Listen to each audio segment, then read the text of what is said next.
नमस्कार सर्व स्वामी भक्तांना, तुमचं स्वागत आहे माझ्या चॅनलमध्ये soul journey with Shri Swami Samarth. सगळ्यात पहिला आणि महत्त्वपूर्ण संदेश स्वामींचा हा आहे तुमच्यासाठी. तुम्ही स्वामींची भक्ती जी सेवा करत आहात ती तुम्ही करत आहात मनापासून. पण काय होतं आहे की तुमचे विचार, तुम्ही जेव्हा सेवा करायला बसता किंवा भक्ती करायला बसता किंवा मग तुमचं जरी नामस्मरण चालू असतं तरी तुम्हाला विचार सतवतात आणि नको नको ते विचार सतवतात तुम्हाला. तर स्वामी तुम्हाला ना हेच सांगत आहेत की तुम्हाला ना भक्ती आणि सेवा आता अशी करायची आहे ना जिथे तुम्ही ना एकटं थोडा वेळ बसू शकाल. जर तुम्ही भक्ती किंवा सेवा तुम्ही घाईगडबडीत करत आहात तर स्वामी तुम्हाला हेच सांगत आहेत की तुम्ही 10-15 मिनटं करा. 1-2 तास नका करू, 10-15 मिनटं करा, पण ती एका जागेवरती बसून करा आणि डोळे मिटून करा. कारण जे पूर्ण लक्ष आहे ते पूर्ण तुमचं भक्तीकडेच आणि सेवेकडेच लागलं पाहिजे. कारण आता काय होतं, जेव्हा तुम्ही करताय सेवा आणि भक्ती त्यावेळी तुमचं मन आणि बुद्धी खूप चंचल असते आणि त्यामुळे तुम्ही इकडचे तिकडचे विचार तुमचे सतत सतत चालू असतात आणि ते नॉन स्टॉप चालू असतात. तर तुमचं लक्ष तेव्हाच एकाग्रत होईल जेव्हा तुम्ही एक ठिकाणी बसून डोळे मिटून स्वामींची मूर्ती किंवा फोटो तुम्हाला तुमच्या समोर व्हिज्युअलाइज करायचा आहे आणि मग ध्यानधारणा चालू करायची आहे. स्वामी तुम्हाला हे नाही सांगत आहेत की त्यांना 1-2 तास द्या, पण 15 मिनटं जरी तुम्ही दिलीत रात्रीची, पण ती एका ठिकाणी बसून तिथे तुम्हाला आजूबाजूला कुठलंही डिस्टर्बन्स नाही पाहिजे. अशाच ठिकाणी तुम्हाला 15 मिनटं बसून तुम्हाला त्यांची भक्ती करायची आहे. आणि असं काहीच वेळेचं पण बंधन नाही आहे की तुम्हाला सकाळीच करायला पाहिजे किंवा संध्याकाळीच करायला पाहिजे. नाही, रात्री झोपण्याच्या अगोदरसुद्धा तुम्ही केलं तर चालेल, पण तुम्हाला फुल कॉन्सन्ट्रेशनमध्ये ते करायचं आहे. आणि बघा, उद्या आहे 666 पोर्टल.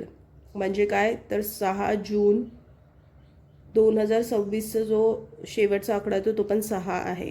तर 6 म्हणजे शुक्र आहे. तर तुम्हाला लक्ष्मी माताशी पण जुडणं खूप गरजेचं आहे. उद्याच्या दिवशी तुम्ही तुमची कुठलीही अशी एक मनोकामना आहे जी तुम्ही खूप वेळेपासून मागत आहात किंवा पूर्ण होत नाही आहे, तर तुम्हाला काय करायचं आहे, एक इलायची घ्या, ठीक आहे. त्यावरती तुम्ही पिंक पेननी 6 लिहा आणि कुठलीही तुमची मनोकामना आहे ती तुम्ही उद्याच्या दिवशी लक्ष्मी मातेला तुम्ही सांगा आणि ती इलायची त्यांच्या फोटोसमोर किंवा मूर्तीसमोर तुम्हाला ठेवायची आहे थोड्या वेळ आणि त्यानंतर मग मागे ठेवायची आहे लपून, किंवा मग तुम्ही अशा ठिकाणी ठेवू शकता जिथे कोणाचं लक्ष नाही जाणार. आणि नंतर मग पुन्हा जेव्हा तुम्ही साफ करायला मूर्ती किंवा फोटो घ्याल, मग त्यानंतर ती इलायची घेऊन तुम्ही ती झाडात टाकू शकता. आणि तुम्ही उद्याच्या दिवशी अंघोळीच्या पाण्यात थोडंसं गुलाबजल टाकून तुम्ही अंघोळ करू शकता. ह्याच्याने काय होईल, तुमचं शुक्र बलवान होत जाईल.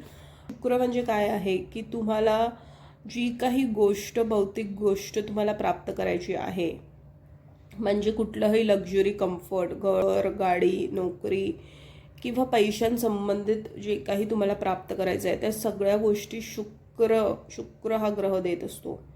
मग बघा, तुम्हाला हफ्त्यातून 2 ते 3 वेळा तरी हिरव्या घासवरती तुम्हाला चालायचं आहे. ह्याच्याने काय होणार आहे, तुमच्या ऊर्जेमध्ये बदल होणार आहे. म्हणजे काय, तुम्हाला खूप एनर्जेटिक वाटणार आहे, कारण तुमची ग्राउंडिंग होते.